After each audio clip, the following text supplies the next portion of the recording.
Hi, welcome back to Sip, Spill, and Solve. I'm Kiki. And I'm Jeannie. And we're here where the drinks are strong and the stories are stronger. In this episode, we're starting off with a real bonehead move, literally. You won't believe what one criminal thought was cocaine. Spoiler, it wasn't. And yes, it involves ashes and some very poor life choices. Yes. Then we're heading a deep dive into the woods with the chilling and still unsolved Wolf Creek murders. Yes, young lovers, a conservative small town, and a case cold as the mountain air. So grab your drink and settle in. This one's got everything. Bad decisions, a bit of heartbreak, and just enough. Yep, sass. To keep it from being too grim. Yes. Cheers. Okay, so Jean, how are you? I am good. How are you? I'm Did you have a good weekend? Let me think. I had an okay weekend. Okay. We can talk about that after the wine. Okay. Jean picked the wine this time, and it's called Whispering Angel. Ooh, I think that sounds like so sexy. No, anyway, and it's very pretty. Here's like a little bit of an overview of that wine. So Whispering Angel's popularity stems from a combination of factors, including its elegant branding, which I agree is very beautiful, its refreshing taste profile, and its association with a luxurious lifestyle. Hello, that's what we want to live. Yeah. Describes us. The wine's pale pink color, delicate flavors of summer fruits, and crisp acidity contribute to its appeal, while its presence on the menus of high-end restaurants and in celebrity circles further elevates its status. So it's produced in Provence, a region well-renowned for its rosé. Okay. So it is like a French wine. It is, and it's blush. To me, it's described. So I thought it would be more sweeter, but see, you're winning me over. I like When we opened it, I'm like, Jean.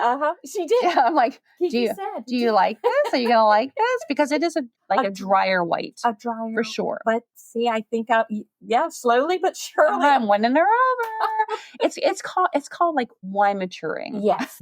You're maturing like a fine wine. Well, what do you, I mean, I don't know. What do you think about this? Like, as far as when would you use this? To me, I like it because it does taste a little on the lines of a blush, kind of like a Zinfandel, something like that. But it's not as sweet. Right. Yeah. I can't specifically point out any fruit. Can you? Or I think it said like pear. I mean, it can definitely like the more I drink. I'm not a white wine drinker traditionally, although I am learning to appreciate white wine, especially since I told you like last episode that the reds give me heart palpitations or whatever. So I'm trying to like whites better, and I'm not sure what it is between a red and a white that makes it so different for me. Yeah. But this one is good. And I can see this, like with fish, like that kind of a meal. But like I said, I rarely drink the wine to be compatible with a meal. That's cheese and crackers. Right, cheese or fruit. Yes, a lovely charcuterie, whatever. But that's just kind of how I roll as far as wines go. But I like it. Yeah. And how much did you say about it was? It was a reasonable price, like $17. Something not bad. Not bad. And I think this is another wine that's good to bring places because I was going to bring it for our night out. Yes. Or our Friday night. We had a girls' We night. did with our beach girls. Yes. Shout out to Linda, Chris, and Sam. Yes. Whoop, whoop. Yeah. It was a lot of fun, but I realized Linda had enough alcohol. Yeah, and we had to drive, so we do try to drink responsibly, just in case you wondered. Yes, the operative word is there. Try. No, we do because we don't want to be a bad examples or get in trouble. Yeah, we don't. God forbid we have to podcast from prison. I don't look good in orange. No. So anyway, that's a little bit about the wine that we're drinking in this episode. So as far as the weekend goes, I actually went back to Lewisburg, because I went to visit my mother and you'll see maybe on Facebook, I did my first ever reel of the street of shops, did like kind of like a pan type of thing. So that would have been the episode before this one. Okay. So anyway, so I was there and I recorded that. And did you look at it differently? And this may be too deep, but did you look at it differently now after we've researched? Okay. Very. I'm doing that a lot. Yes, a lot. very. So that's what. Yeah, because usually, I would just go there and be like, hey, we're at SOS and I'm looking for bargains because, I love, it's not the macabre that I like. Right. It is the, I'm into like the whole pub kind of like dark academia vibes. So I'm always looking for like, I don't want to say it, like stuffed animals. Yeah. And I don't mean fluffy. I just mean mounts. Yes. You know what I mean? Anyway, so I'm always excited about the thrill of the chase, of the hunt when I get there. And this time for sure, like I'm taking a video and taking pictures and I'm thinking, wow, this is like actually real. Yeah. You know, like we talk about crimes that are like farther away and this type of thing, but this is like real. We're standing on the ground where this happened. Yes. You know? Yeah. So it was kind of it was sobering. Yeah. Yeah. It just funny how previously you probably wouldn't have thought that, even though you knew the case. Yes. Now that we're diving into and I'm obsessed with the case. Yes. Yeah. But it's I'm driving people crazy around me. I'm like, I need to take a picture of this, and they're like this and this, and this is the bridge. I'm so glad you took pictures of it. And and go to our Facebook page. Yes. It'll be posted. Yes. Sip-spill-sol. We love to have new viewers or whatever. So anyway, our dumb criminal, our wine, and what the hell? Oh my God. Which we forgot. Yes. Okay. So no, we didn't forget this time. Sorry. No, we didn't forget this time, but the dumb criminals may have wanted to forget. It's just true. Because it's hysterical. They broke into a house and they were looking for something to steal. Money, objects, things like that. But no, the criminals saw 3 decorative jars. Okay. Right. Yeah. Here's a question for you. Yeah. Was this in Florida? I think it was. It was. It's Silver Springs, Florida. Of course it was. Yes. Of course it was, you Floridians. You darn cute Floridians. Yes. And we need more Florida. So 3 jars, not one, and not a baggie, right? Jars. Jars. I mean, jars. Wow. Okay, so they were like on the mantle. They were on the mantle. All right. So they decided, why not? Let's just take those. Yes. Because they thought it was what? Cocaine. Because I would want you to display your cocaine in jars on the mantle.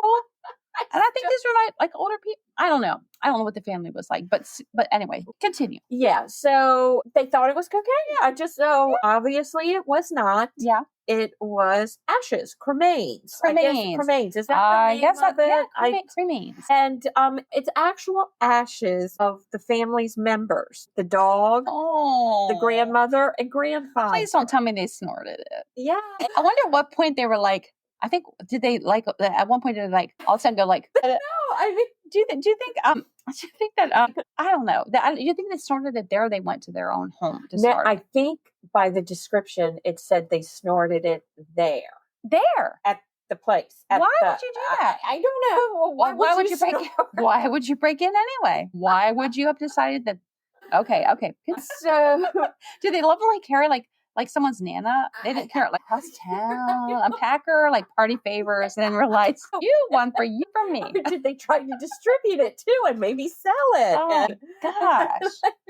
But obviously they got caught. I don't know if they were barking. I know I'm sorry for the people this happened to. Would be so sad. It would be. It's awful. But it's tragic. Yeah. And I don't know why someone would. Yeah. I'm not okay. I'm not okay. No. I just don't think I'm okay. No. Let's leave it at that. Yeah. I'm not all right. I'm not all right. No. So anyway. Now let's move Yes. on to Uncork Mysteries. Yes.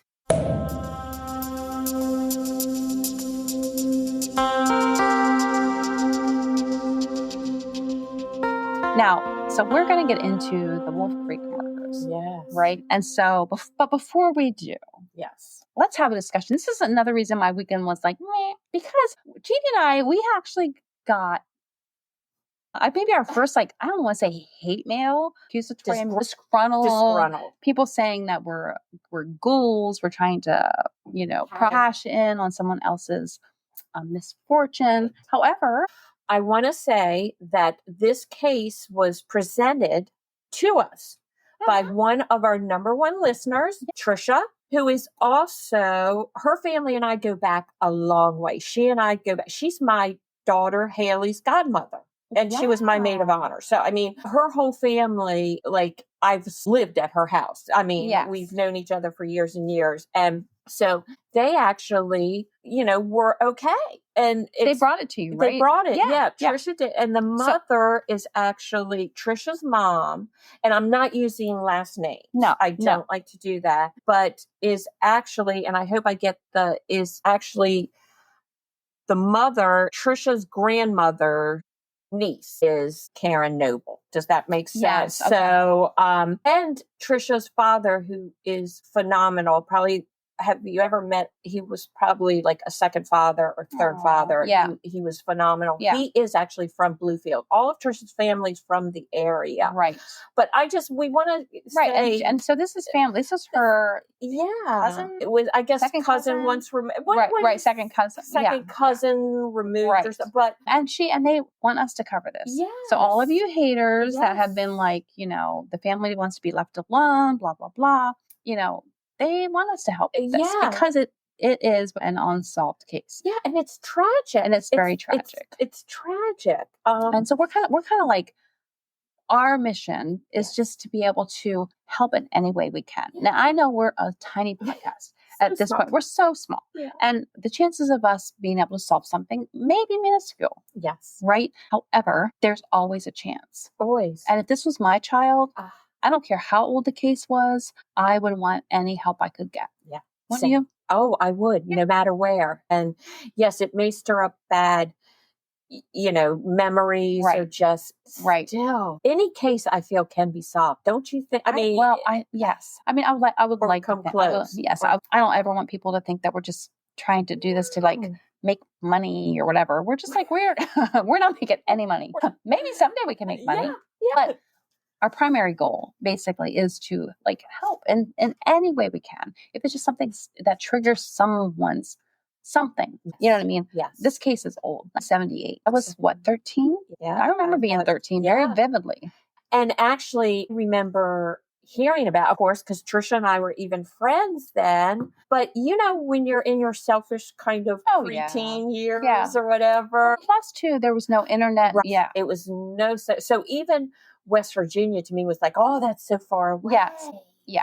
But it really wasn't. Right. And we have to keep this in mind when we talk about the case because so many things that either were done or not done or this and that and the other thing. It's like, it was 1978, So anyway, so let's get into it and then we can, chat. Yes. Okay. So I'm going to say, let's rewind to the night. It was May 28th, 1978 in Giles County, Virginia, near a quiet wooded stretch of Wolf Creek. Jeffrey Lee Scott, who was 21, and Carolyn Noble, who was 20, a devoted conservative couple who they've been dating for 4 years. So they're high school sweethearts, right? Yes. They parked Jeff's blue 1977 Datsun off Route 61 to spend a peaceful evening by the water. Yes. I think that they had been apart because I think she was on family vacation. In Kansas. Yes. And he was...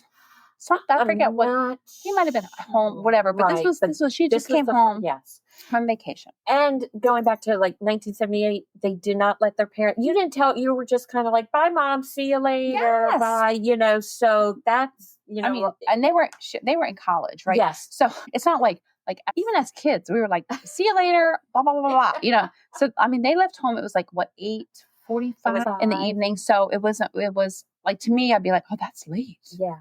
It wasn't. And their kids, they hadn't seen each other in like 9 or 10 days at least or something. Early 20s. Yeah. And they were on their vacation from summer vacation from college. This was Memorial Day weekend too. But later that night, their car was found. Truck. Datsun. Yep. Datsun, which Datsun's no longer around. No. Engulfed in flames.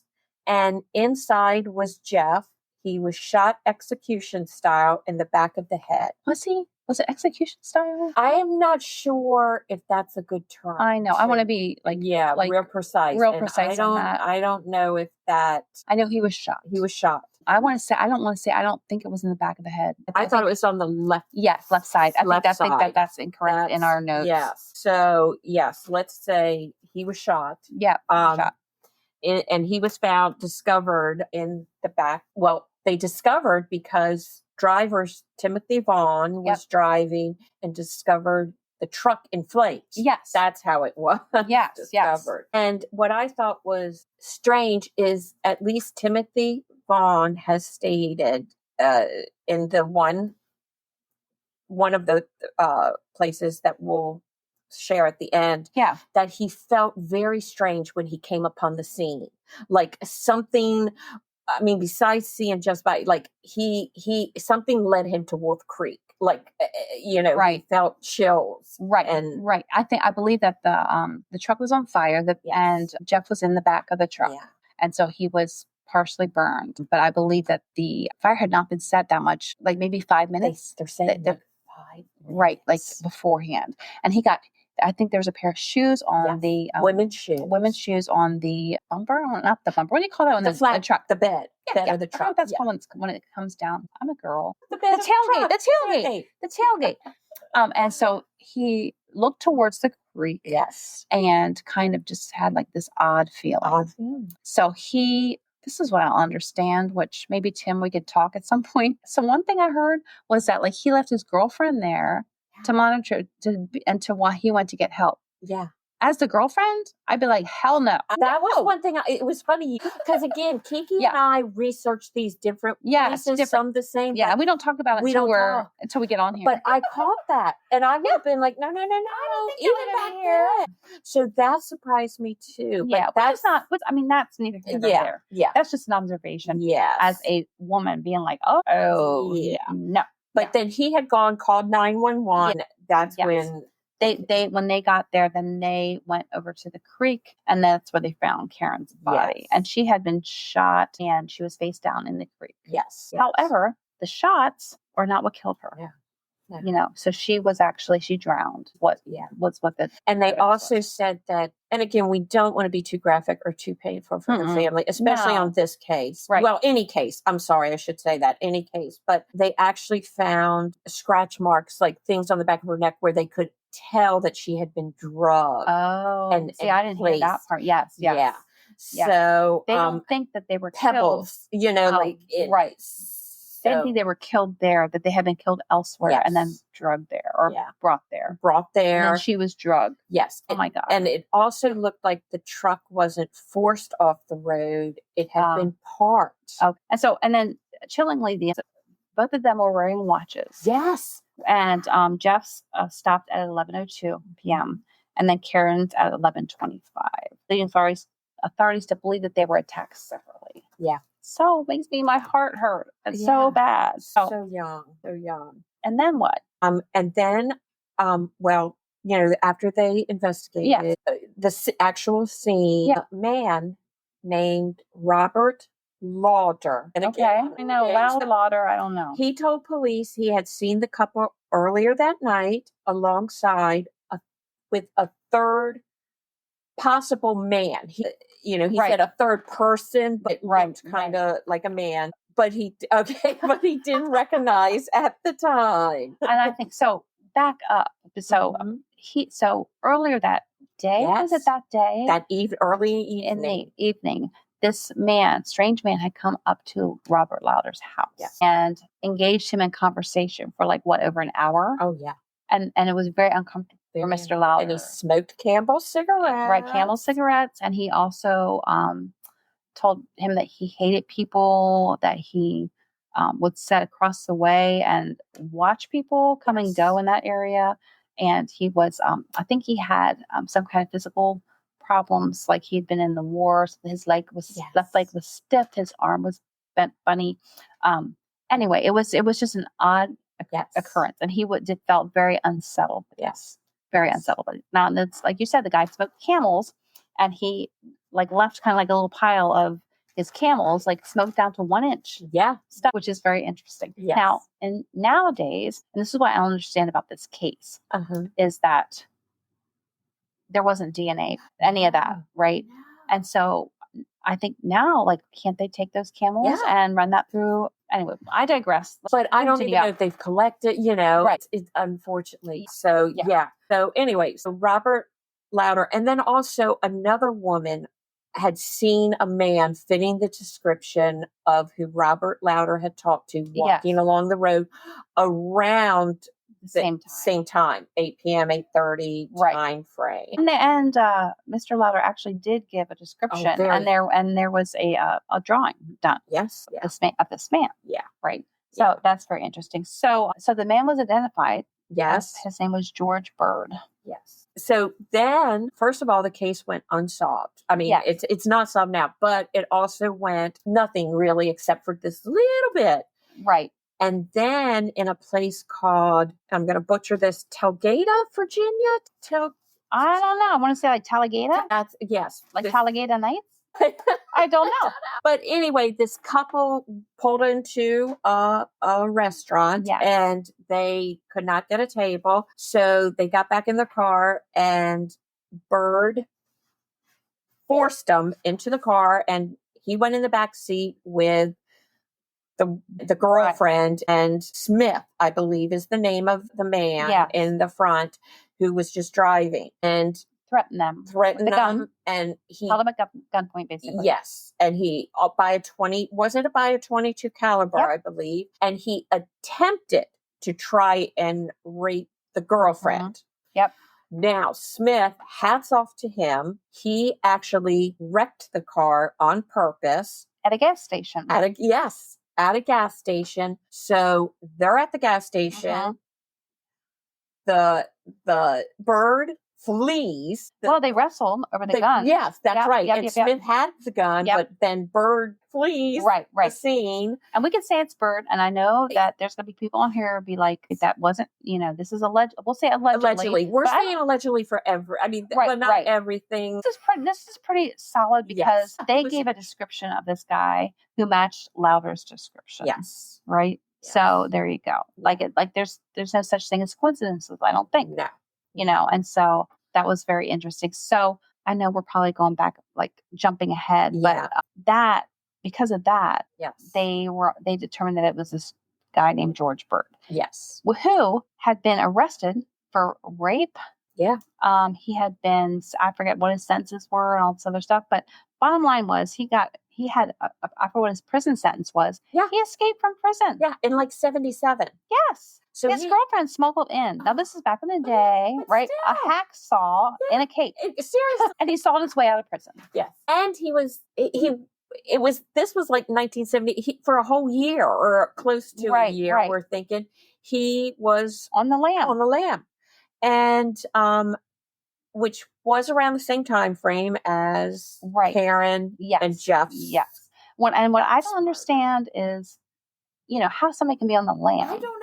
And not people looking for him. Even back then, they had TV. I don't understand. I don't know either. And it sounds to me now, again, we'll have to say allegedly, but Bird had a history of raping women. Yes. Rape and kind of the same MO. His first conviction was raping a 6-year-old girl. That's disgusting. And now in this day and age, he would have been put away for that. Yeah. But then he was paroled. I think he got 20 years. He was paroled after 5. Yeah. So he's back on the streets, does it again. Yep.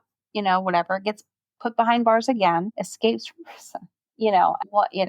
And then I think now I've heard some different accounts, but I think that, didn't he say to this couple that he kidnapped that he was going to take care of them like he did the other 2? Yes. Now, again, we heard that. Yeah. We don't know, but that's what he told the Smith couple. Right. Then also, I believe, so to this day, Jeff's wallet and driver's license has never been found. So think about it too as you're listening. It could be someplace. Yeah. So having just been to the street of shops. Yeah.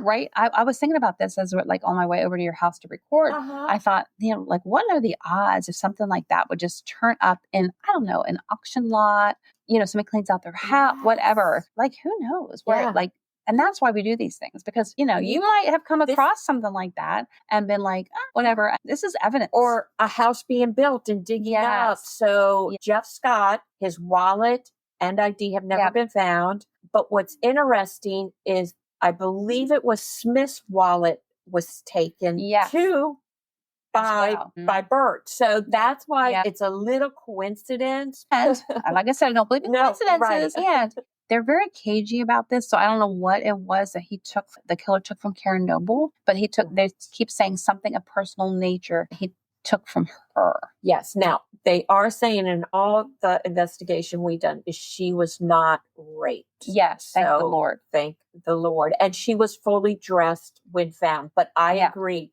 that, and it wasn't her watch because they found the watch. But they did say a personal item. Yeah, and we don't have any idea. We don't know what that is. And I want to say too that at least reading is all. But this was a lovely couple, and Karen Noble supposedly was one of these that lit a room up. That was very friendly, and they were going to Marshall University, so their lives were just starting. Yeah, they call that the loss of innocence. I believe that. Of that era of that town, that type of thing. Now, let me say, ballistics had matched. Yes, right. Yes, like the 22 caliber weapon with Bird. Now I'm going to say allegedly because we don't want to get sued because we've had comments. We'll sue you if you don't get the comments right. Well, you know what? We're drinking wine and talking about this case. Yes. We're doing the best we can. Best we can. Right. But it was consistent. His blood type was consistent with forensic evidence. So I think like Jeff and Karen had like specific blood types, but then there was another blood type, like a type O, that was found like on the bumper, the tailgate, and they don't know who that belonged to. Exactly. So that was different. So unfortunately, I really feel if this case has happened nowadays, they would be able with a database and DNA and. Well, and let's just say this. So they couldn't find Bird, right? They couldn't. This is another. So they couldn't find him. Now where his mother's house was very, very close to where this took place. Yes. To Wolf Creek. Yeah. And so they were staking out his house, like looking for him, I think for like over 2 weeks. Yes. They were across the way, kind of like watching, see if he would come and go. And they saw him finally come into the house. So I think it was like something like 35 or something officers. They surrounded the house and they tried to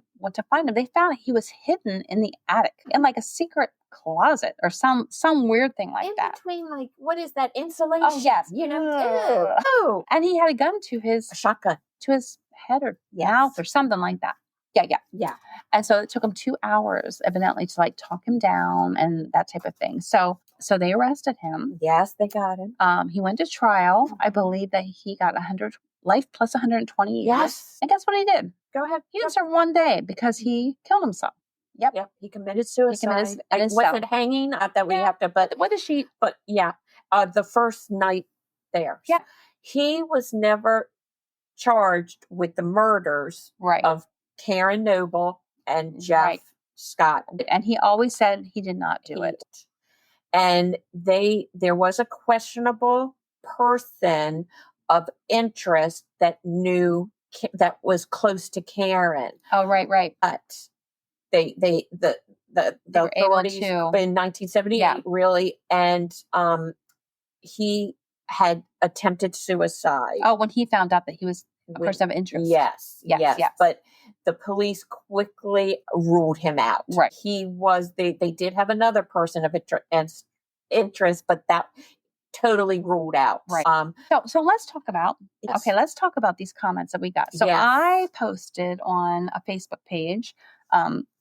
Asking for help, from the community. I was like, what we've been doing. Yeah. What there's things that, can you tell us anything about the case that you want to know? And, we got some really, really good comments. Yes. But one of the comments, I think it was even more than one that said that, of residents there that said that they thought that this was a cover up. Yeah. And I thought Jeff's dad was the mayor. Yes. Was it Westfield? Bluefield.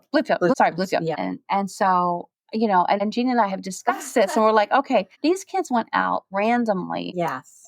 They were known to go out. They loved to be in the woods. They liked to drive around Virginia and West Virginia. Yes, they loved log cabins. They loved all that fun stuff. And so the fact that, I think it's so random that I don't think it could have been any kind of like a plant attack. Yeah.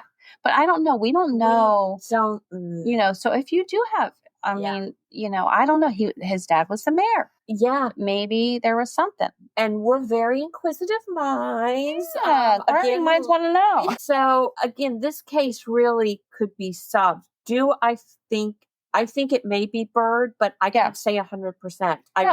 They didn't have enough physical evidence. Yes. Now today, if they would run the DNA, because they did find those camels. Did they find them at the scene? I'm sorry. I don't know. I feel like they did, but I don't. But I don't. But I don't want to give that 100. Yeah. Yeah. Right. And I know that there are relatives of Bird that are just like, he did not do this. Yes. But you can't deny he was a bad person. Yeah. I'm sorry. No. And I'll say that until that.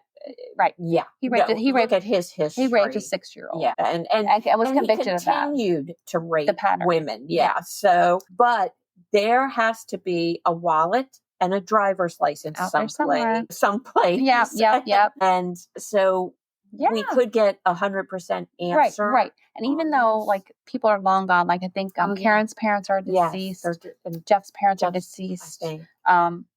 But there still are family members that would like to have some closure, if it's possible. Yeah. We may not know until we get to heaven what happened. Yeah. You know what I mean? And I trust that these kids are in heaven and happy, and they're like, "Why are you worrying about us? We're in such much better place." Yes. But here on earth, we would like to have closure, and we would love to be able to help these what's left of the families and even the community. Because I think from the responses that we had, this is still a hot issue in the community. Yeah. And honestly, really we did get some very, very, very supportive responses. Very much so. We just got also some responses that took us in a whole different rabbit hole, let's say, that we could continue. We don't want to get killed. That's not our goal.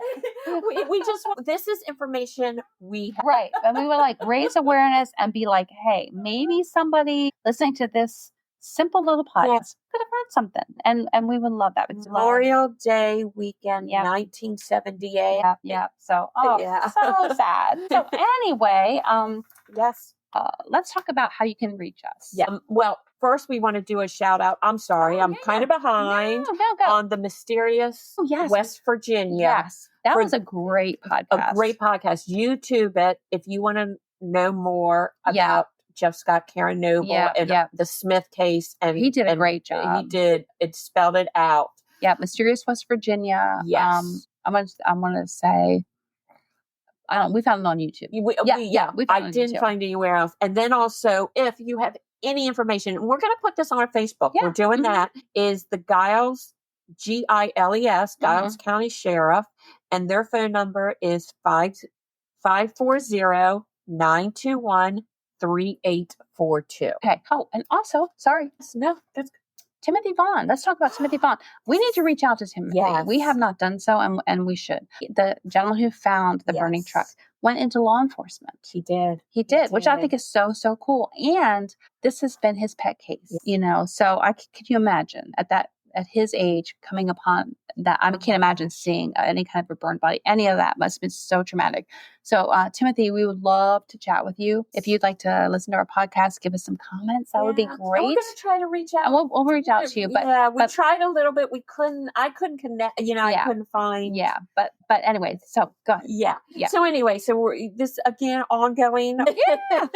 And we'll keep up with it. If something would break, or if you guys would give us a tip, we will gladly pass it on. Yes, and you can find us, of course, Facebook Sip Spill Solve. Yes, good job, Jeannie. And on Instagram, we're at Sip Spill Solve. Yes. And our Gmail is sipspillsolve@gmail.com. Yep. So you can reach us there, and we would love to be able to talk to you. Yeah. And now because of I think that we're just getting so popular, and so whatever, we're gonna give this little disclaimer. Yes. Go, Jeannie. Okay. Please, this podcast is for entertainment purposes only. We're not lawyers, detectives, or therapists. Just two girlfriends with too much curiosity and a bottle of wine. All suspects are innocent until proven guilty. Listeners' discretion is advised. We do our best to ensure factual accuracy based on publicly available sources. However, we make no warranties, or representations regarding the completeness, accuracy, or reliability of any information discussed. Any errors or omission are unintentional. Please enjoy your responsibly. Responsibly. And for the love of Chardonnay, don't sue us. Cheers. Cheers.